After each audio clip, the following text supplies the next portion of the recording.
Good evening. My name is Edward Sanshin Oberholtzer. I'm the resident priest and guiding teacher of the Joseph Priestley Zen Sangha here in Lewisburg, Pennsylvania, and a member of the Empty Moon Zen Teaching Circle. I've always had a certain amount of guilt that I could not feel the enthusiasm my grandfather had about his familial heritage. My grandfather took the skills he had as a mechanical engineer and produced a genealogical chart tracing his family history back several centuries into a Germany that existed prior to that actual modern-day country. He haunted bookshelves of the Genealogical Society in Boston. Searching ships' manifests and census data, he consulted records in Oldenburg, in the Old Country. His chart lies rolled up in a closet in my house, and I am fearful of unrolling it, lest it crumble into pieces.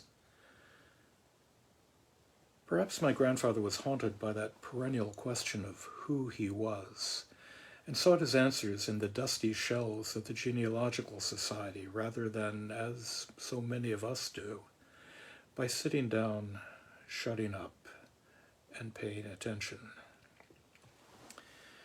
This raises that interesting question for all of us. Where do we come from? Where have we been? Who are we? Questions to be examined if we're to know just where we'll be going. And tempting though it may be to think so, we did not appear here on these zafus, like that proverbial horsehair morphing into a worm as a matter of spontaneous generation. No, we as individuals, and more to the point this evening, we as practitioners have a history. Our practice has a history. The question of who we are, where did we come from, is as pertinent today as it was back when Dongshan was asked in case 15, Dongshan's 60 Blows, in that classic collection, The Gateless Gate. Dongshan came to see Yun Men. Yun Men asked him, "Where were you most recently?" Dongshan said, "At Chadu." Yongshan said, "Where were you during the summer?" Dongshan said, "At Baiji Monastery in Hunan." Yun Men said, "When did you leave there?" Dongshan said, "August 25th. Yun Men said, "I spare you 60 blows." Next day, Dongshan came again and said, "Yesterday you said you spared me 60 blows. I don't know where I was at fault." Young Men said, "You rice bag. Do you go about in such a way now west of the river, now south of the lake?" With this, Dongshan had great satire. Just where were we last summer? West of the river? South of the lake? Just where are you now? Just what is the state of your practice? But getting back to space and time, here I am and here you all are, practitioners of a spiritual tradition that venerates ancestry. Not just where you spent the summer, but with whom you spent the summer, and last spring, and last year. With whom, metaphorically, did you study? Who are your ancestors in Zen? When we sit on the cushion, we sit with one another. We sit with the Mahasangha, and that Mahasangha is not restricted to time and place. It stretches back across borders, across oceans, across continents, back in time, from James Ford back to Jiu Kennet, through Ehe Dogen, through Dongshan, Bodhidharma, back before the Buddha himself, back before the 7 ancient Buddhas. We sit with our ancestors back to that first spark of life, back to that exploding star that sent out carbon and oxygen into the void to come together here on this rocky planet, circling a minor star on the edges of a not untypical galaxy.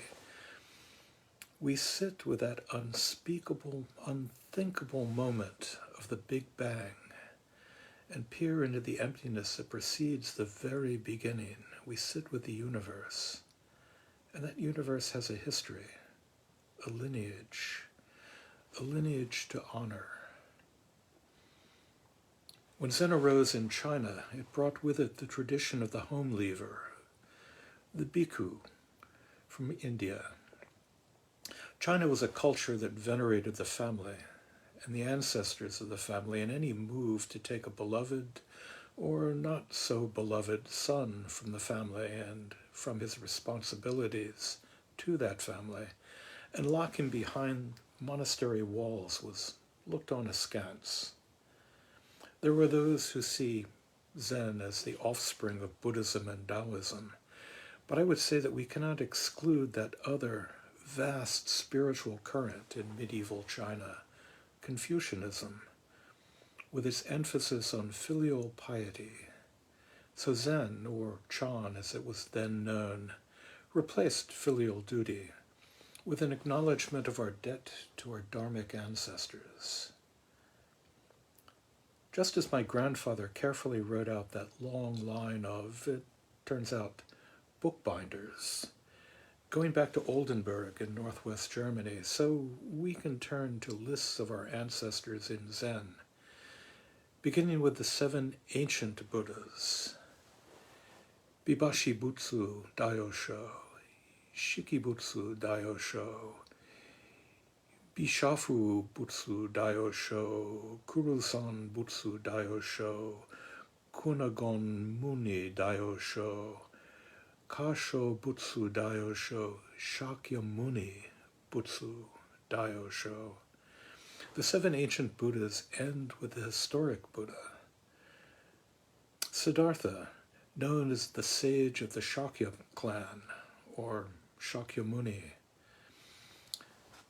This is a particular sore point for me, as I had to write out those ancestors, ancient and modern, on pieces of cloth for my teacher, stretching from Shakyamuni Buddha through the 28 Indian patriarchs, the Chinese ancestors up to and including Rujing, the complex Soto and Rinzai ancestry of Eihei Dogen, and on down through the particular Soto line that reaches down to Hoenjiu Kennet, and to my own teacher, James Muon Ford. The Soto Shu lays them out for us in its liturgy book, kindly translating Daiyosho as great teacher, and leaving blank spaces to add in those other Soto lines. The San Francisco Zen Center retains the Daiyosho title and begins, as does the Soto Shu, with the 7 ancient Buddhas.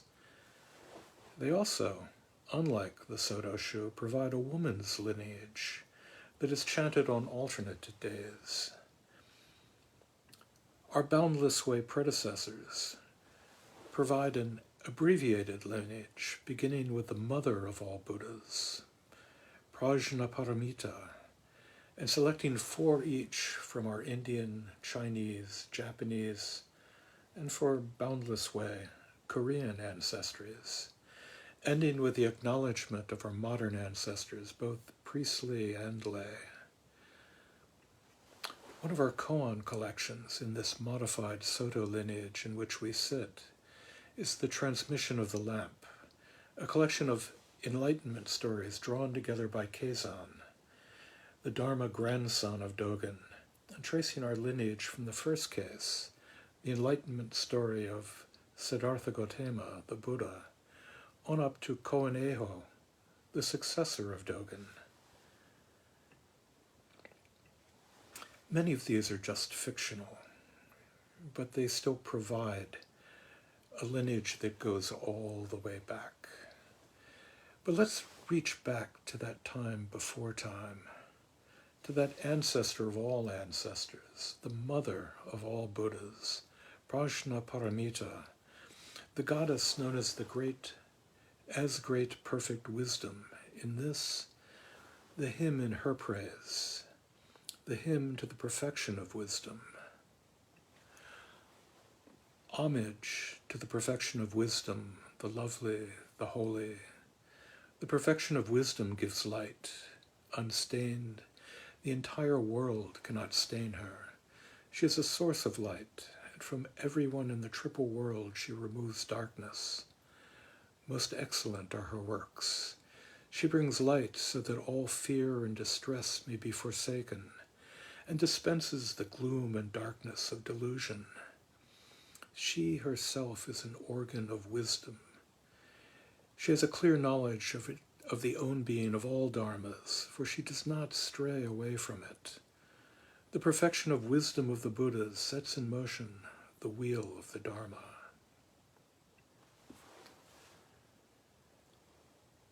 And that wheel of the Dharma rolls on down through the kalpas, through the years, through the months, the weeks, the days, the hours, the minutes, through the ancestors. If you listen mindfully, you can hear it rolling on by. Thank you.